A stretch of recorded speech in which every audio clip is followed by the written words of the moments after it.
Good evening, class. We did our final working plan on the Delta Airlines. Our group consisted of Sacramento, Lane, Emily, Millard, and myself. First, we will go over the agenda for this presentation. We are presenting the marketing plan for Delta Airlines. First, we will look at a market analysis that includes a pestle analysis, competitive analysis, customer analysis, and SWOT analysis. Then we will discuss our marketing strategy, which includes SMART objectives, a value proposition, strategic alliance, a product plan, a pricing plan, a distribution channel evaluation, and a marketing communication plan. Then we will talk about financials, which includes a break-even analysis, assumption, and risk analysis. Next, we will look at controls, which includes a budget and contingency plans. And finally, we will conclude our presentation.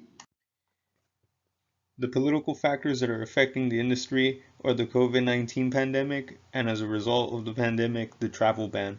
The travel ban has reduced international flights significantly, and in order to preserve revenue, airlines are having to offer discounts, waive cancellation fees, and offer free postponements. Due to the World Health Organization declaring a pandemic, airlines are now marketing by showing their sanitation procedures and concern for their customers, but there are still huge industry losses despite these efforts. Economic factors include economic growth, income groups, and rates such as unemployment rate, inflation rate, and exchange rates. Berkshire Hathaway sold 13 million Delta Airlines shares for a price of $314 million on April 3, 2020, presumably due to the impact of coronavirus on the stock market. Also, Delta Airlines applied for government grants through the Treasury Department on the same day, April 3, 2020. These grants will provide $25 billion to airlines to assist in the aftermath of coronavirus.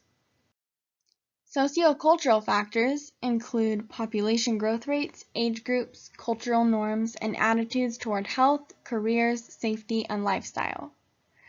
Airline travel demand has fallen dramatically due to the coronavirus pandemic, causing Delta Airlines to cut costs by begging employees to accept unpaid leave. As of April 3, 2020, 30,000 Delta Airlines employees had agreed to take leave without pay. Also, the greater the world population and the stronger globalization ties become, the more demand Delta Airlines may experience. The population growth rate in 2020 is 1.05%. While this rate is slowing down, by 2057 the world population will reach 10 billion people.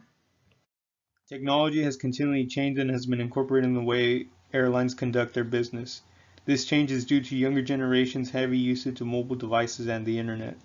In-flight connectivity is a term used to describe the need to access the internet to enhance the experience and service of a flight.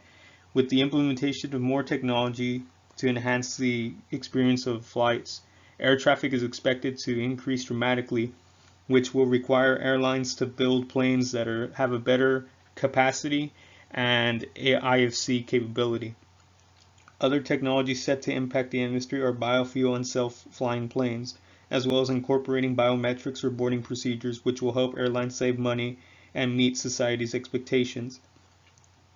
The present and future challenges with technological changes are preventing connectivity issues, training both employees and consumers so they are familiar with the technology, and addressing cultural differences such as a culture that is unfamiliar with using technology and therefore needs to be convinced to use the technology as they continue to refuse to use it or are just unfamiliar with using technology in general.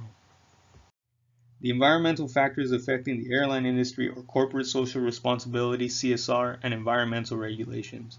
CSR is a concept that businesses need to hold themselves more accountable for their impact on employees, society, and the environment. This is especially important to younger generations as the environment is a huge concern to them. The EPA and the ICAO also have regulations in place to reduce greenhouse gas emissions and improve fuel efficiency in the airline industry. On top of having to invest in a lot better procedures and aircraft to meet these expectations, failure to meet both regulations and CSR impact the industry because if these airlines fail to prepare, they will run the risk of losing market share, paying high fees for not meeting regulations, and becoming inferior to other companies. The final step of conducting a pestle analysis is to take a look at legal factors. Legal factors include government and political stability, foreign trade laws and restrictions, and policies concerning government, tax, and trade. In 2018, Congress passed a law to reauthorize the FAA through 2023 and to require minimum seat size and legroom standards. The 9/11 attacks were a major event in the United States history that had a powerful impact on the airline industry. After the attacks, the number of planes in flight were reduced to the fewest possible, which led to fewer empty seats on planes and fewer airline employees. Next, we'll talk about the competitive analysis for Delta Airlines. Who are our competitors? We narrowed our competitors down to 4 different airliners: American Airlines, Southwest Airlines, United Airlines, and Spirit Airlines. Our competitors mainly come from the current market leaders domestically, and then a couple other airliners who are trying to target the millennial generation. What are a few strengths and weaknesses of these airliners? For American, they have a large fleet size, which allows them to offer a variety of different flight destinations and options. But a weakness for them is that their prices do not compare price-wise with regional low-budget airlines. For Southwest Airlines, one of their strengths is their point-to-point model, which allows the airliner to travel to smaller destinations at lower prices. But one of their weaknesses is they haven't yet expanded internationally and only have up to 14 international destinations. For United Airlines, their main strength is their strategic alliance program, which allows customers to earn mileage rewards with other international airlines from around the world. And lastly, is Spirit Airlines. Their strength is they are the supreme cost leader with low fares from a variety of large domestic airports to a variety of destinations in size. Their weaknesses, though, is they have generally been known for terrible customer service and flight experience. What are each of their market shares? American has 17.6% of the market, Southwest has 16.9% of the market, United has 14.9% of the market, and Spirit Airlines has 4.2% of the domestic market share. What do our competitors want? Mainly they want 2 things: an increased market share and international expansion. As you saw in that last chart, 3 out of the 4 competitors have a large portion of the market share and want to expand domestically. They also want international expansion, as all 4 of the airliners are either in the process of adding international destinations or adding international partnerships. What is American's current strategy? To establish more international partnerships, which then in turn equals more international routes and more international destinations. United's current strategy is product and service modification, which leads to a better flight experience. And also, they also want to create more joint ventures as they see it as an opportunity to not spend their money but expand. Southwest is looking to have the lowest fares with the supreme customer service while also providing more flights to more places. And lastly, Spirit is to become and remain the cost leader. Customer analysis. Millennials and Generation Z. We are targeting Millennials and Generation Z. The total population of Millennials in the US is 78 million people. The spending power of Millennials is $200 billion. Generation Z has 65 million individuals with a spending power of $44 billion. 60% of Millennials shop online. Younger millennials are even more likely to do their shopping online.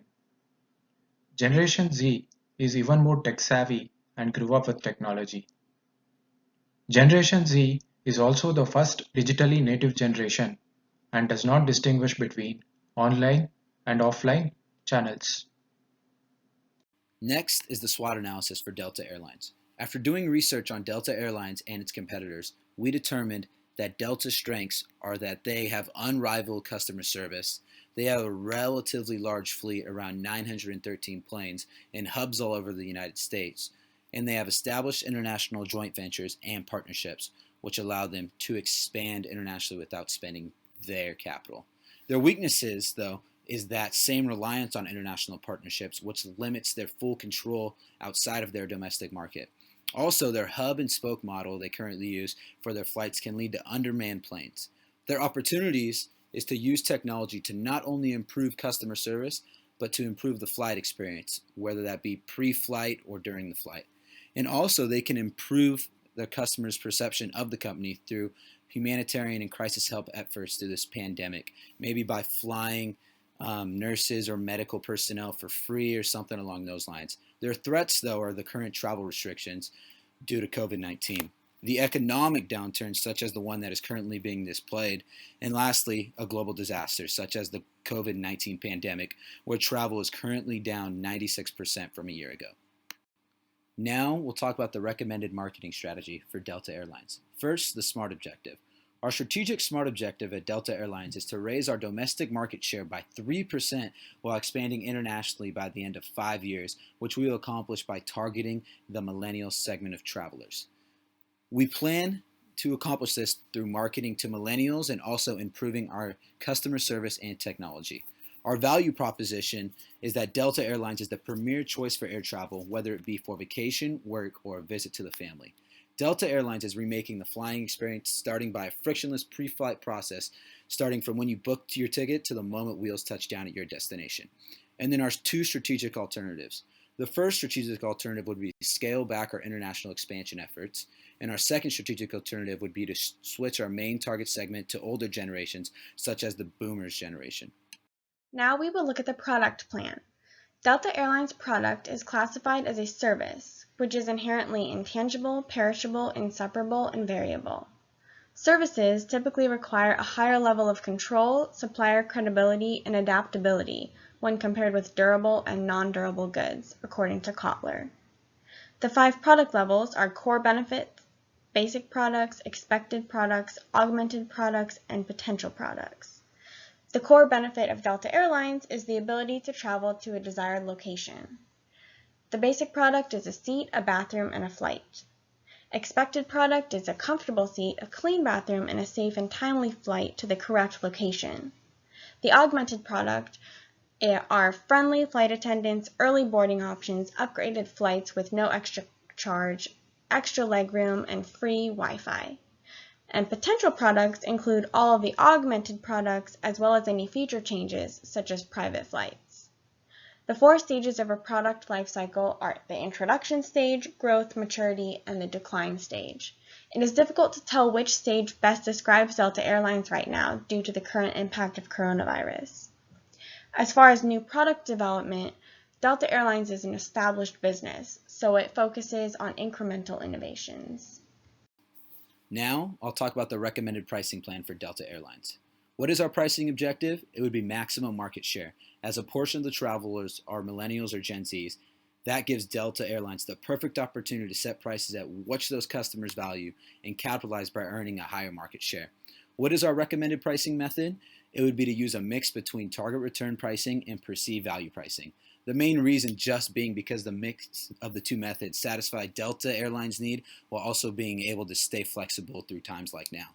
What is our price recommendation? For an average round trip, it costs about $325, almost a 10% decrease from last year's average for a variety of reasons, mainly being the pandemic going on right now. And that leads into the demand. Right now, the demand is low due to travel bans and the need for travel very low because work at home orders and things along those lines. But there is potential for the demand to grow back to the level before the pandemic. Cost estimate for Delta Airlines, it's around $330 per passenger on an average round-trip flight. And the costs include fuel costs, facility fees, landing fees, takeoff fees, security fees, and salaries. Next, we will look at the channel evaluation. Delta Airlines uses a consumer marketing channel, and it is not recommended at this time to add or remove any of its channel members. Its channel is a zero-level channel when customers purchase airline tickets directly from the Delta Airlines website, and it is a one-level channel when customers purchase Delta Airlines tickets from intermediaries, such as Expedia.com. Using the internet as the main channel comes with costs, risks, and benefits. For example, Delta Airlines must invest in professionals such as graphic designers and software engineers to maintain an updated website. It also must invest in cybersecurity measures to keep customers' personal information safe. But by using the internet, Delta Airlines has great access to millennials and Generation Z, many of whom are comfortable with online shopping. And it also has a greater reach to a larger market when it uses intermediaries like Expedia. Next, we will look at the marketing communication plan. The target audience includes millennials and Gen Z. Millennials were born between 1977 and 1994, and these two generations participate in online shopping and traveling.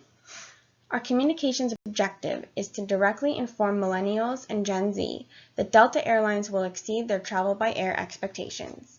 Delta Airlines offers millennials and Gen Z exactly what they want: an affordable trip to a multitude of locations in a comfortable plane.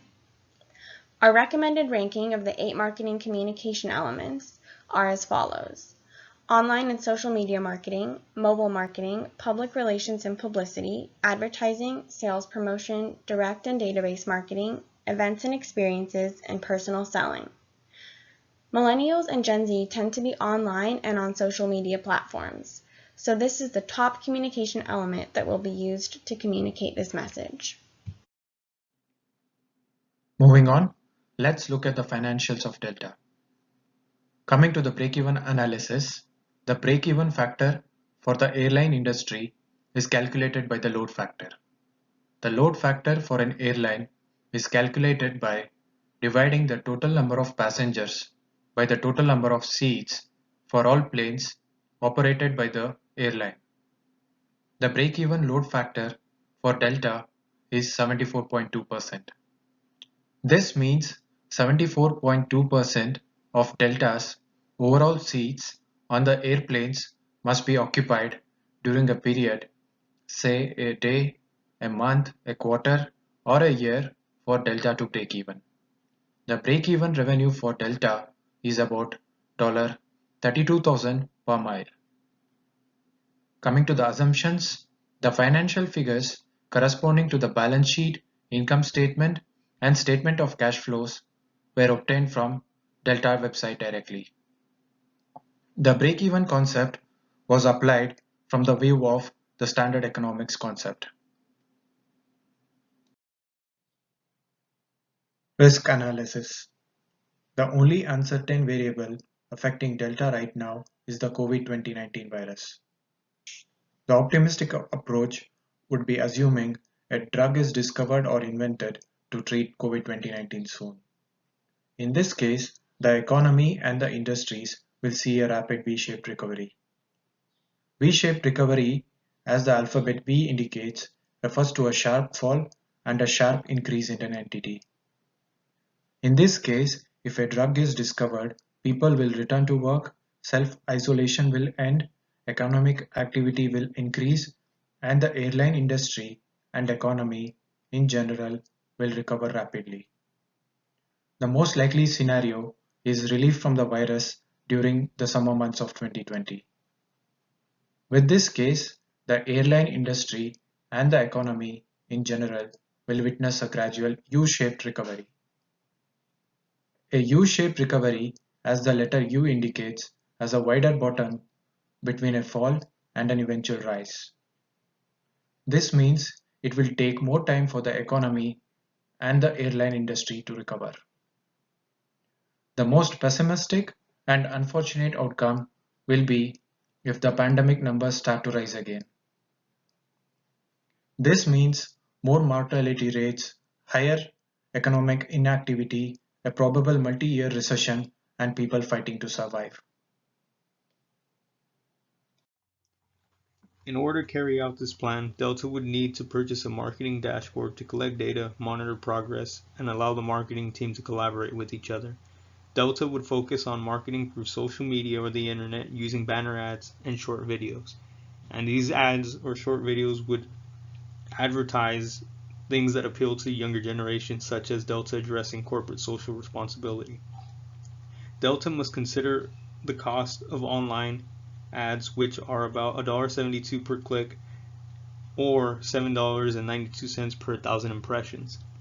Therefore, in the first quarter, Delta would need a budget of about $1,250,000 to buy a marketing dashboard and to begin to create ads and brainstorm.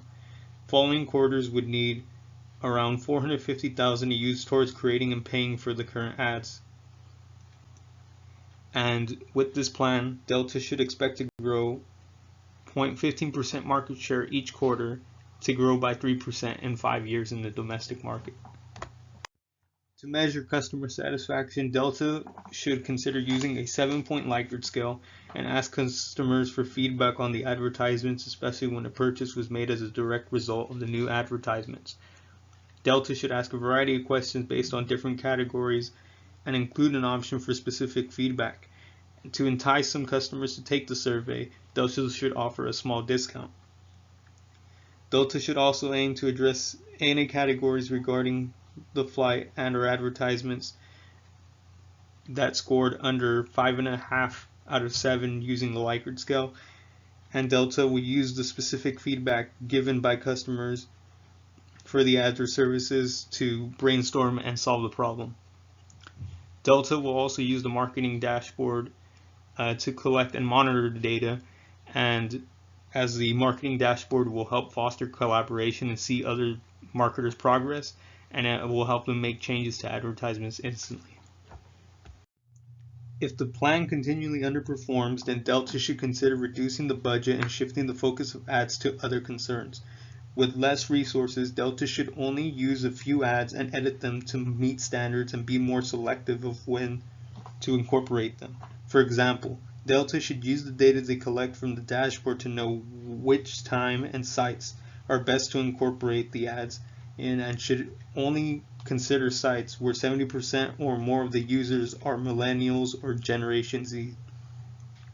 The reduction in the budget could be 40% since there will be less of these ads to create and be used less. Coming to the conclusion, marketing plans can gain strength and focus by centering on a specific market segment. This marketing plan focuses on 2 market segments, millennials and Generation Z. Although political, economic, social, and legal uncertainties originating from COVID-2019 have dented Delta financially, it is not the only company to be affected by the crisis. All of Delta's competitors are also facing a challenging time. So, though the virus may impact airlines temporarily, the long-term prospects look good. The world population continues to increase in the coming years, and the need for air travel continues to rise. Customizing the experience for millennials and younger generations, who are presently the largest market together combined and are going to be Delta's market for the next 20 to 30 years, understanding their needs and wants and matching them effectively will yield Delta rich results. This is a great time to plan, strategize, and get ready for the future. Here is the first of 3 slides that show the references used for this presentation. And here is the second of 3 slides that show the references for the presentation. Finally, here is the last slide of references for this presentation. And that concludes our presentation. Thank you very much for watching.